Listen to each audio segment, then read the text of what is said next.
Thursday morning in the lab coming to you guys, and I want to make sure everybody is seeing this live stream now.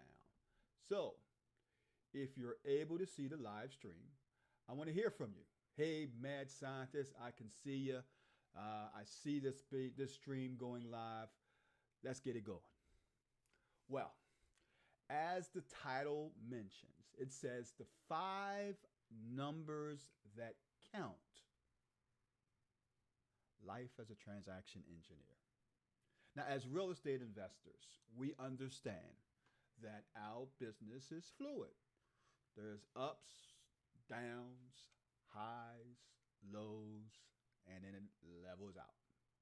Well, the good part about what we do is the fact that we as entrepreneurs can look at certain numbers and certain metrics and say, if I do A, B, C, the outcome should be D.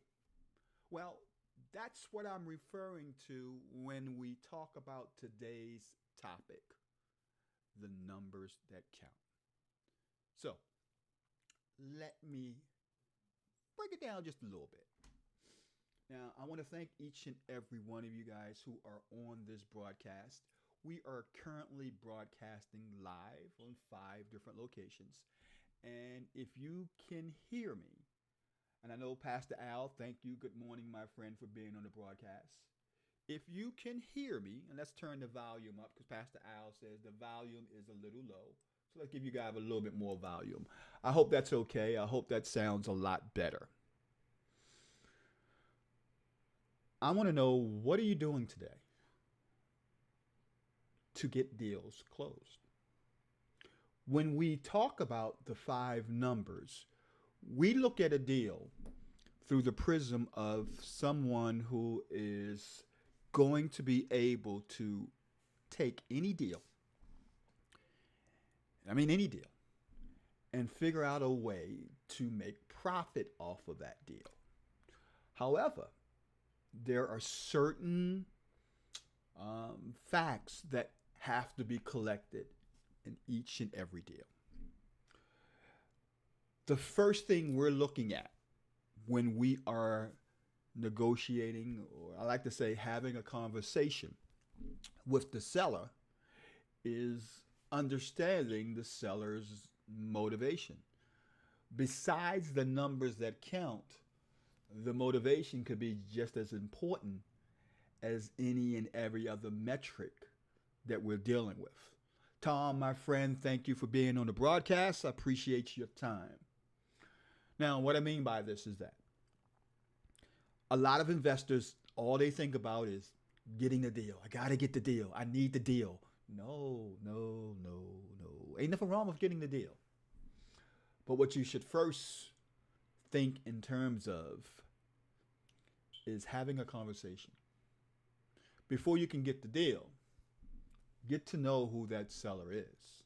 Before you would ask the questions that's going to tell you when, why, and how to buy that property, know the motivation behind your sellers. Lorraine, welcome to the broadcast. I hope I see you tonight at Real Mills and Deals Columbia. So let's look at leading questions that can lead to finding out the motivation. For example, I may go down the path of asking the seller, well, you don't mind me asking you, Mr. Jackson, why are you selling? Well, that's a leading question. That question could give you a lot of your information. And when we think in terms of the 100-foot view, which is basically your seller questionnaire, just by asking that general question, it could give you an insight of exactly why the seller needs to sell, which is going to, in some cases, not all, because nothing is an absolute, in some cases, give you the motivation. That's key. Because the motivation determines whether we can get the deal today, whether we can get the deal next year, but most importantly, whether or not the seller is motivated enough to sell at all. My brother Anthony from ATL, welcome to the broadcast, my brother. I'm going to be reaching out to you, Anthony. I got something to talk to you about going down here in Maryland, but I'll be talking to you soon, my brother. But thank you for being on the broadcast. So going back to the motivation, we should all strive to get to know that seller. And here's the reason why. Anna, welcome to the broadcast this morning. Did you have your morning exercise trot? I know you're normally doing a morning broadcast yourself, but welcome to the broadcast, Anna. Like I mentioned, we should all strive to the point of understanding that the mindset of the seller revolves around doing business. And that's if they're motivated enough. They want to do business with you. Now, you have to be that person that sparks the seller into saying, I want to do business with him. Alex, good morning. Welcome to the broadcast. You too, my friend.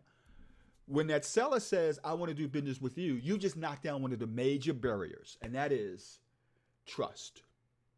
Because when the seller says that, they're telling you, to a certain extent, I trust this person.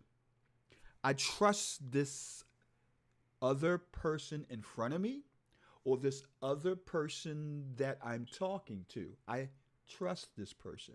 And we all know people like doing business with people who they like, know, and trust. So the first thing I tell all of my mastermind students, the first thing I tell each and every one, get to know your sellers. When we're on the phone negotiating with the seller, put your mindset in that of a friendly conversation. Remember, getting the property should be the last thing on your mind to a certain extent. The key is building rapport. That's what matters. Building rapport. Hey, thank you, Anthony, for the shout out. Good morning, Tanya. Good morning back at you from Facebook. Now, what I mean by this is simple. We just got a property actually last week. And I swear, the conversation about the house didn't take place till about 15 minutes into speaking with the seller. Think about what I just said. The conversation about buying the property didn't take place until 15 minutes into the conversation. We talked about everything. What was the Florida weather like? How everything's going on with their family. We talked about the issue they're having with their job, moving from Maryland. We talked about all kinds of situations that are going on right now in the economy. We talked about all these different things before we even got around to talking about the property. So try to build rapport with your sellers. It's going to go a long way. Now let's talk about those numbers. There's 5 numbers. And when I look at these 5 numbers, when my mastermind students look at these 5 numbers, when my consulting clients look at these 5 numbers, we don't just see numbers. We see multiple opportunities. Gwen, welcome to the broadcast.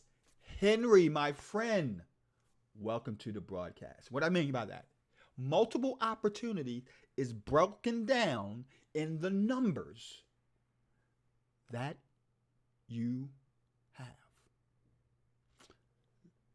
Let's take this to the 100-foot view again. What are the 5 numbers? Well, number 1 is after repair value. When we're looking at the after repair value, most people find this is one of the hardest numbers to achieve because a lot of times you have to use data. The data points tell you exactly where you're at with the after repair value. Properties that sold, property that is like kind, property that are like size, and so on, days on the market. So you're bringing together a whole bunch of data points to get to that after repair value. Now, this typically isn't a number that the seller gives us. However, part of our questions revolves around if the seller understands what properties in the area are selling for. Some will, some won't. Don't worry about that. When we look at that after repair value, that is one of the two most important numbers you must get right. Now, when I say right, I didn't say exact. So you don't have to have the exact. Nobody's perfect. You don't have to have the exact after repair value, but you have to be within that $10,000 to $20,000 range. Close is close enough. So we want to look and find the number one after repair value. Damona, welcome to the broadcast. Big shout out to you guys. Now we have the after repair value. Where do we find this number? Because it doesn't just show up. Well, there's a number of ways in which you can get the after repair value. Once again, this is Charles Blair, the Mad Scientist. I'm live in the lab, enjoying this beautiful, crisp but wet Wednesday morning. Shout out to you guys. If you're not doing anything this evening, head on over to Houlihan's Restaurant. We're going to be doing our Real Meals and Deals Columbia. It's an actual meetup that Valerie Scott and Nikhil puts on behalf of the Real Deal Meetup in Columbia. Actually, it's actually Elk Ridge, Maryland. Oh, sorry, Ellicott City. That's where it's actually located at. And I'll be there tonight doing a presentation. And I'm going to give a bunch of bonuses for those of you who come tonight at Houlihan's Restaurant in Ellicott City. It starts at around 6 o'clock, 6:30, so I hope to see you tonight. Back to what I was talking about. There's a number of ways in which you can come up with the after repair value. The most typical way is to work with an agent, part of your team, and ask that agent to pull you the numbers. And Anna, I know you're on the broadcast, and I know that you know this. In other words, I know you know how to get the numbers and pull comps, but there's a lot of agents. I'm going to tell you something right now, guys. I find this hard even today with all the technology, with all the education that our real estate agents are given. There are a lot of agents out there that don't know how to pull comps. Have you come across that? I know a lot of investors tell me how they ask for comps from real estate agents and they don't know what they're getting. They're getting all kinds of garbage. Is there some type of deficiency right now in the education that are being given to some real estate agents when it comes to how do you pull comps and what are comps? Are you guys finding that? If you are, hit it up, like it up, let me know. I would love to hear your opinion regarding the knowledge that there seems to be a lack of knowledge out there amongst some real estate agents when it comes to pulling comps. So what we consider as good comps, and I'm going to give you a couple of data points. One, the property should be of like kind. So in other words, if your property that you are looking to buy from the seller is a detached split level house, your comps should be of all detached split level properties. Two, if the property you want to buy is 1,200 square feet, your comps should be at least 1,200 square feet. However, you can go 10 to 15% up or down. So in other words, you can go as low as 1,100, 1,050, or as high as 1,300, 1,350. No more than 10 to 15% up or down from the size of your subject property. So we got two metrics right there. Same type of house, close to the same size.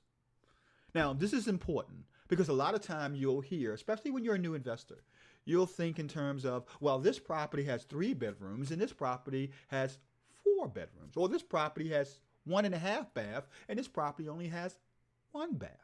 Well, in the thick of things, that's not too big of a issue if you're talking about a property that you're going to rehab and fix up, because as long as you have the same square footage, close to the same square footage, you can add an additional bedroom or you can add an additional bathroom. So that's why the square footage and the size is so important in getting this right. So those are the two metrics right there. Number 3, another metric we look at when pulling comps: the distance from the property that you want to buy. So we start off with 0.5 miles and we go as far out as 1 mile. So we start off from that 5-block radius and we go all the way out to a mile radius. That's important. The closer the subject property is to the comp, most recent comp that is, the likelihood you have a number that you can work with. Another thing that's a factor: days on the market. If you have a property, all things being equal, 0.5 miles, days on the market for one was 150 days. Days on the market for the second one was 10 days. Well, I'm going to look and see, well, what was done to that property that was on the market for 10 days? Once again, we're matching data points. We're matching facts.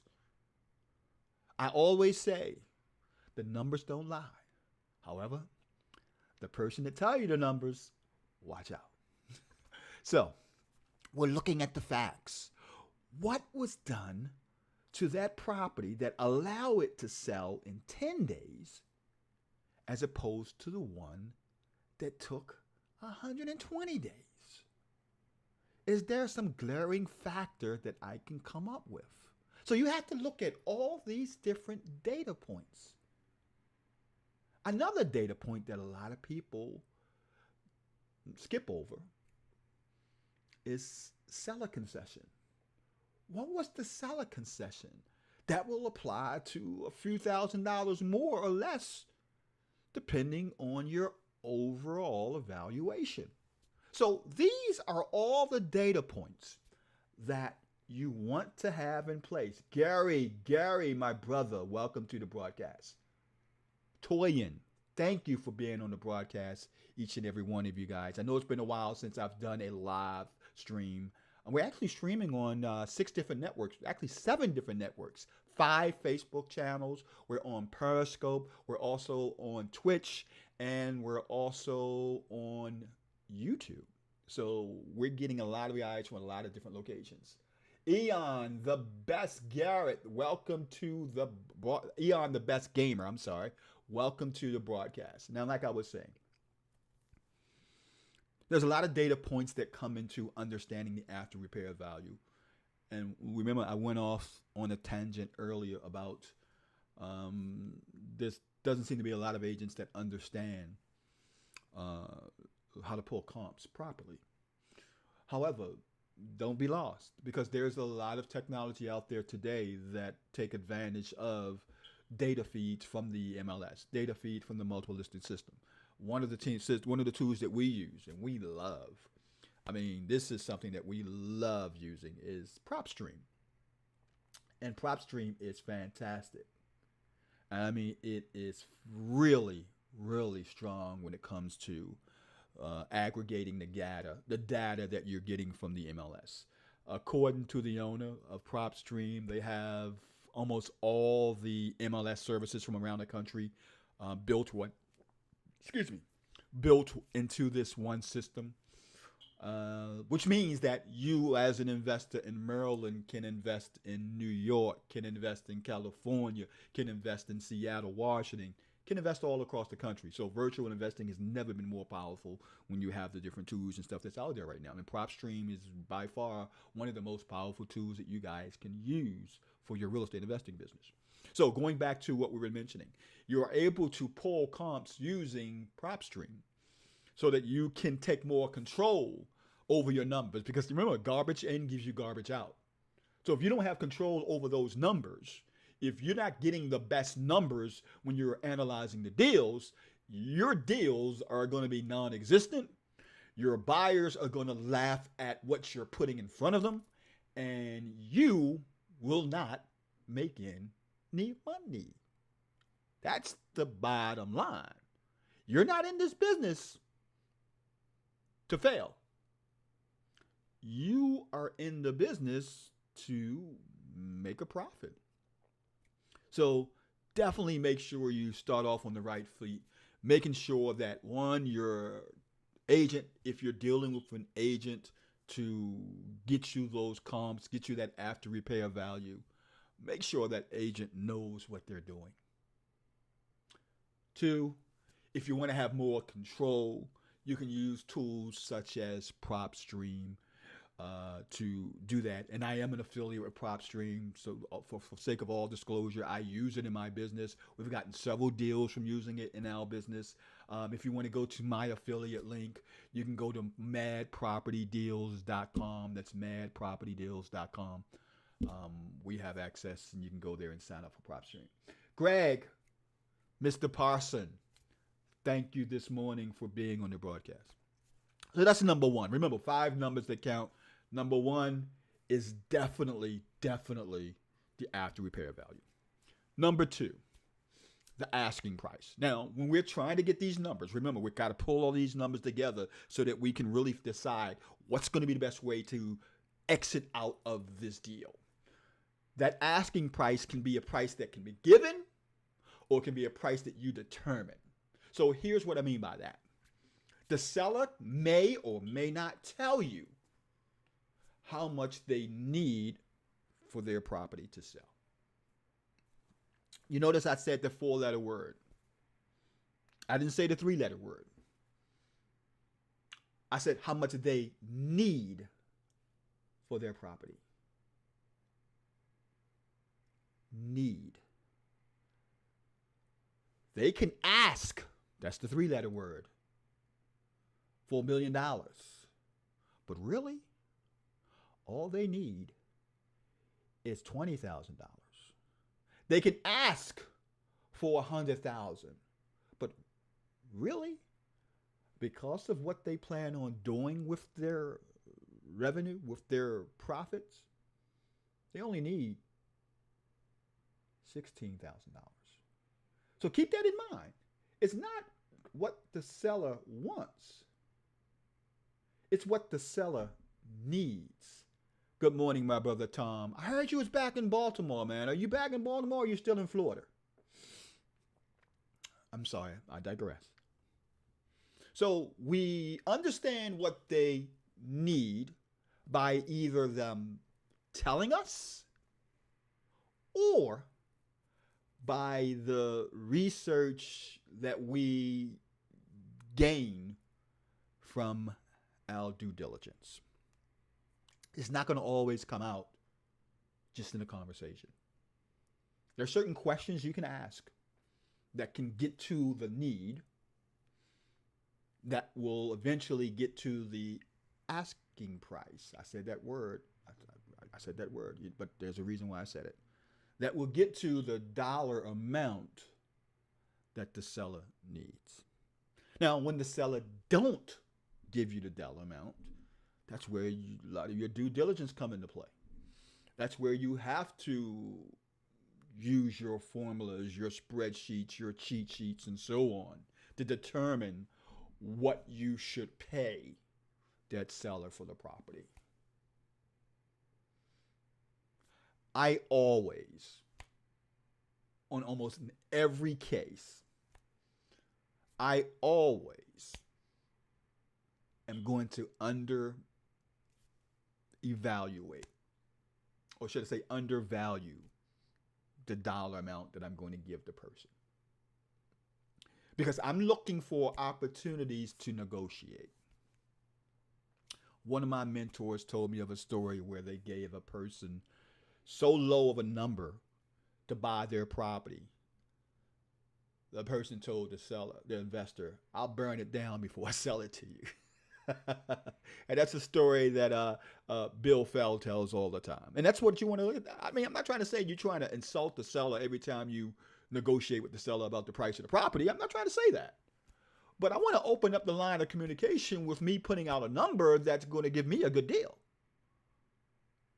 Now, that number may be exaggerated to a certain extent, but it's going to get communications open when the seller doesn't want to give you a number. Because most sellers, keep this in mind, keep this in mind, keep this in mind.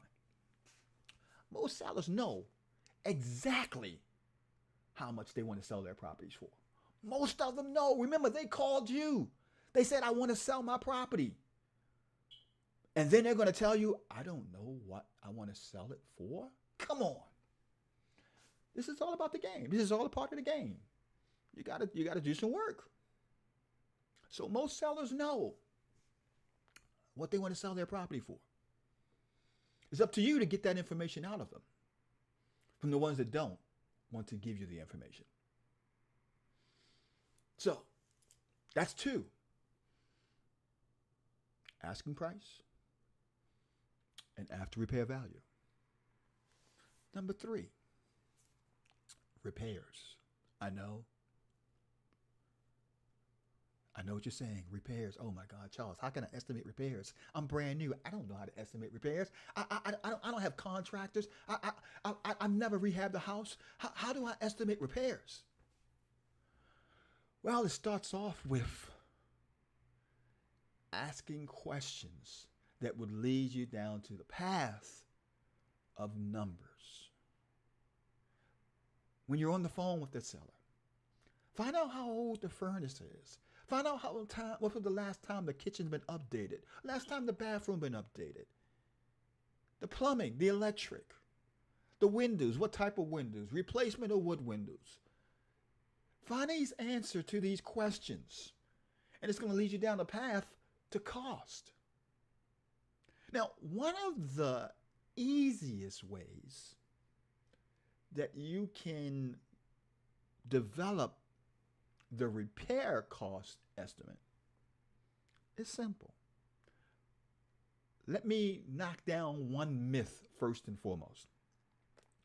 I don't know of any, and I'm going to say this again, I don't know of any contractor that you're going to find out there that would be willing to go with you every time you have a property you want to go look at and give you an estimate of repairs. And I know there are some mentors out there teaching the strategy of when you go look at properties, have a contractor with you to give you the estimate of repairs.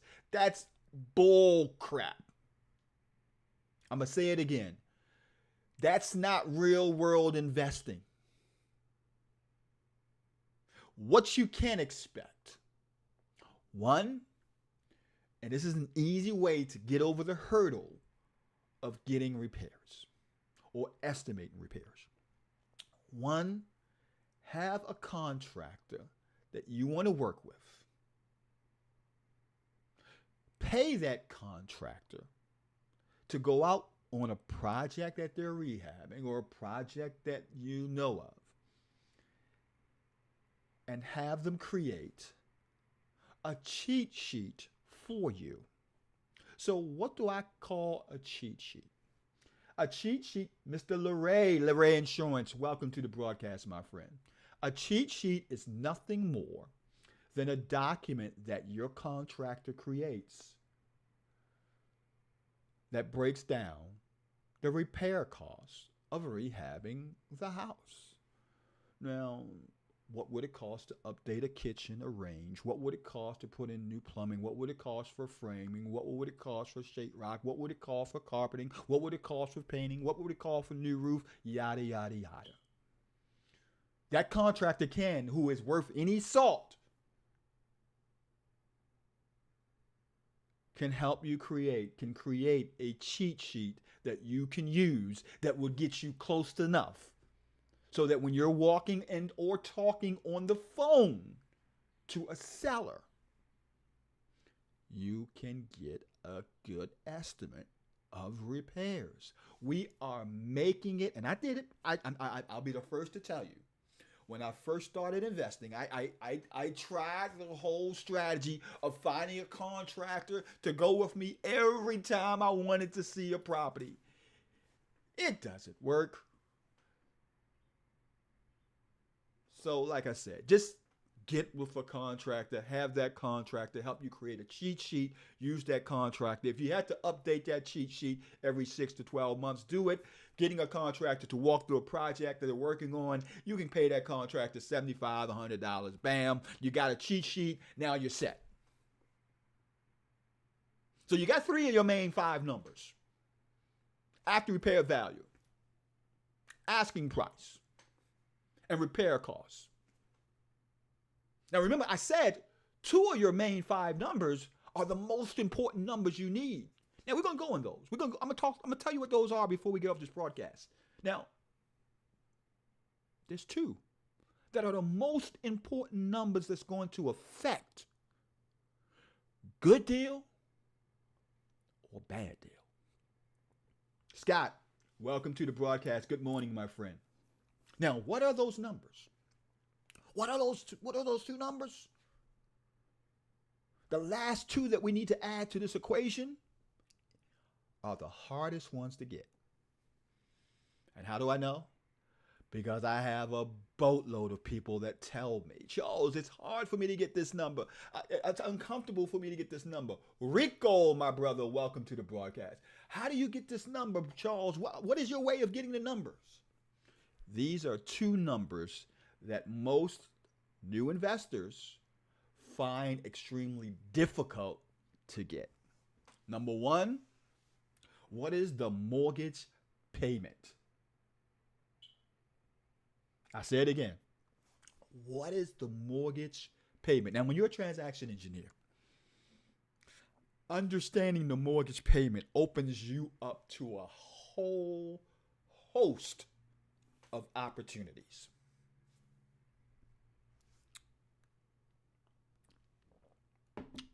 So what do I mean by that? When you have the mortgage payment, Jason, welcome to the broadcast. Rodman, welcome to the broadcast, my brother. Markleman, I think I got that right. If I didn't, I apologize. Welcome to the broadcast. Good morning, everybody. I appreciate you being on this broadcast this morning. But going back to those 2 numbers, going back to that mortgage payment, because when you have the mortgage payment, when you're able to get out of that, oh, this is going to be hard, man. I don't know how I'm going to ask that question. I actually had someone tell me the other day, Charles, I'm afraid to ask the seller how much is their mortgage payment. And I can understand it. Because when I first started in the business 30 years ago, I was that guy that was afraid to ask sellers all kinds of stuff. But you got to give good conversation. Give good conversation. Beto, my friend, good morning. Welcome to the broadcast. By the way, Beto, let me know how that deal went yesterday. Were you able to get it under contract? I'm dying to hear from you. Reach me up after the broadcast and let me know if you got that deal under contract or not. So, the mortgage payment. Why is it so important? Because when I have the mortgage payment, I have 4 to 5 to 7 different exit strategies that I could possibly do when I pull everything together. I could do subject to, I could do rents to own, I could do tenant placement, I could do guaranteed rent, I could do lease with option to buy, I could do lease purchase. I mean, there's so many different strategies that I'm opened up to, as opposed to being pinned down to wholesaling, rehabbing, buy and hold. There's so many other opportunities that I have in front of me when I have the mortgage payment. So if you want to send me deals, if you want to put them under contract, I'm going to ask you several questions. I, in most cases, prefer to negotiate the deals. My company, Chucky by Lucky Houses, we love to do the negotiating. So if you have a property that you have a seller that you want to call and you want to partner with me on a deal, hey, hit a brother up. I'm willing to walk you through that conversation, have that conversation with that seller. My team is willing to have that conversation on your behalf. We can figure out some kind of way to partner together. I'm definitely looking to do more deals with you guys if you have good opportunities out there, if you feel uncomfortable. Now, remember, we talked about the mortgage payment. I know it's hard. And I know sometimes you're going to get the question, and here's your question. Well, Mr. Buyer, why do you need to know my mortgage payment? That seems kind of personal. Why you want to know my mortgage payment? And here's what I say. Write this down. Grab your pen. I'm going to give you a minute to get your pens, your paper. Get it, whatever you need to get. Write this down. This is exactly what I teach my team to say. This is exactly what I teach my students to say. Mr. Seller, the reason why I'm asking you for your mortgage payment is because I want to give you the highest price I can for your property. And you do want me to get the highest price I can, don't you? Not to mention, the information I'm asking, I can easily pull from the internet. I just rather spend my time trying to give you the highest number that I can as opposed to wasting a lot of time trying to pull it offline. That's the reason why I'm asking you, Mr. Seller. Now, when I break it down like that, more often than not, I've handled the objection as to why you need that information. Because I made it about them. Well, the reason I need the information is because I want to give you the highest price I can for your property. And by having this information, it'll allow me to give you that price quickly. I made it about the seller, not about me. So that's what I'm trying to tell you. It's not about you. It's what's in it for the seller when it comes to negotiating and getting the tough questions answered. Number 5, the 5 numbers that count. What is their mortgage balance? Mr. Jackson, you don't mind me asking, how much do you owe on the property? Well, we owe about $80,000. We owe $10,000. We owe nothing. Ding, ding, ding, ding. Whenever I get a property that have a low or no, that's right, LOW or NO mortgage balance, we don't structure the deal on the phone. We go directly to the property, set up the appointment to go directly to the property, and close the deal at the house. Damon, welcome to the broadcast, my friend. I'm going to say it again. Whenever I have a low or no mortgage balance, set up the appointment to go immediately to the property and close the deal. Because when you have that equation, you have an ideal situation.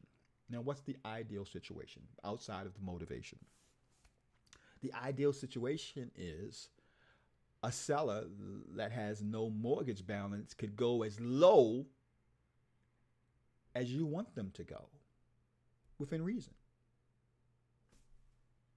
So if the house is worth $200,000 for you, you could offer the seller $40,000, $30,000, $20,000, $10,000, $5,000, because there is no mortgage balance that you have to be aware of as a limit. So keep that in mind.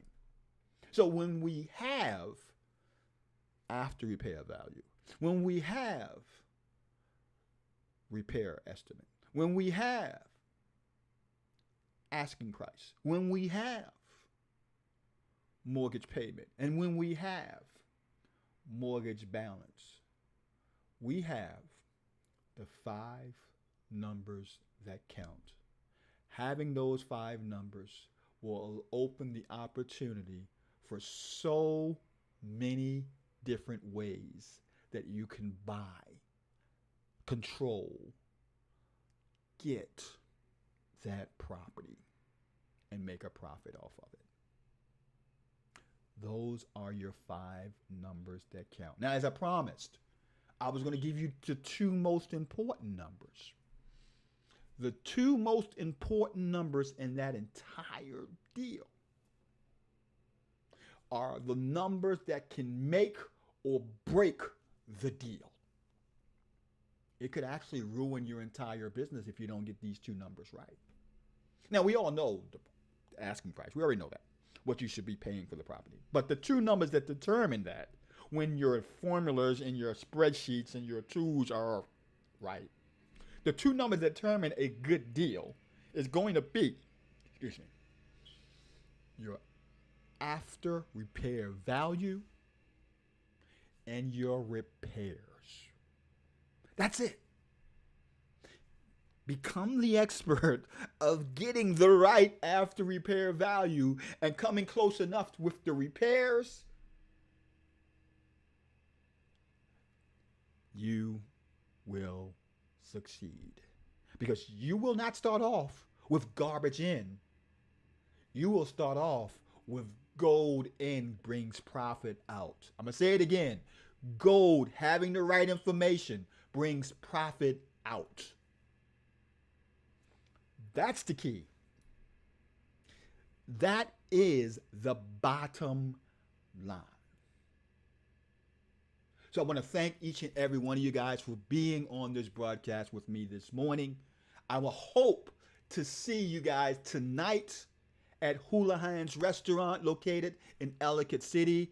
I'm going to be giving away 4 big bonuses, and I'm going to show you tonight at Real Meals and Deals Columbia how you can make big profits in this real estate business on a shoestring budget. If you want to go and RSVP, you can head over to meetup.com, look for Reels, Meals, and Deals, and you can RSVP for tonight's broadcast. We got a lot of great things, and what do you know? For some of you that may come tonight, you may get a copy of my book. You can buy it right now on Amazon. It's on Amazon about $30. And yes, I did say about $30 because it's worth thousands. What I've put inside of this book is literally a blueprint of how we're generating 8 to 12 deals a month with the tools and resources that we're using in the business. This is actually, I transplant my whole marketing concepts that we're using right now to generate deals in the markets that we're investing in. And I have it right here in this book. So yes, you can buy it at Amazon for about $30. But I'm giving it to some of you guys who come out tonight. And for those of you who asked me to put it in the mail, we put everything in it. We had over 132 copies that we had to send out over the last 4 days. So you should be getting your copy probably in the next couple of days or so, who asked for a copy of the book as a bonus. I've gave it to a lot of you guys already. So I hope to see you tonight. Last but not least, Real Deal Meetup Cruise. This will be the last week. As a matter of fact, let me show you guys exactly what that looks like at Real Deal Meetup Cruise. We're going to be leaving out of the port of Miami, and it's going to be lots of fun. So, what are we going to be doing? Like I told you, no other group out there does it like the Real Deal. This is our 5th annual cruise. And on the 5th annual cruise, we'll be leaving out of the port of Miami. And I mean, this is going to be fantastic. We got seminars at sea. We got 9 different real estate gurus. You guys seen the advertisement. As a matter of fact, I'm going to go ahead and take you to the website right now. This is the actual website, realdealmeetupcruise.com. And you see that we have all this stuff right here going on. That actual date will be January the 19th to the 25th, leaving out of Miami. And we have a total of 9 real estate gurus that's going to be speaking on the cruise. We have seminars, we have night owl sessions, we have early morning breakout sessions, we have lunch and learn sessions, and yes, we are going through the Western Caribbean. We'll be sailing to Ocho Rios, Jamaica, the Cozumel, Mexico, and Grand Cayman Islands, but we only have about 3 to 4 cabins remaining. Head on over to Real Deal Meetup Cruise. I look forward to seeing you guys on the cruise. This is Charles Blair, the Mad Scientist, signing out. Thank each and every one of you.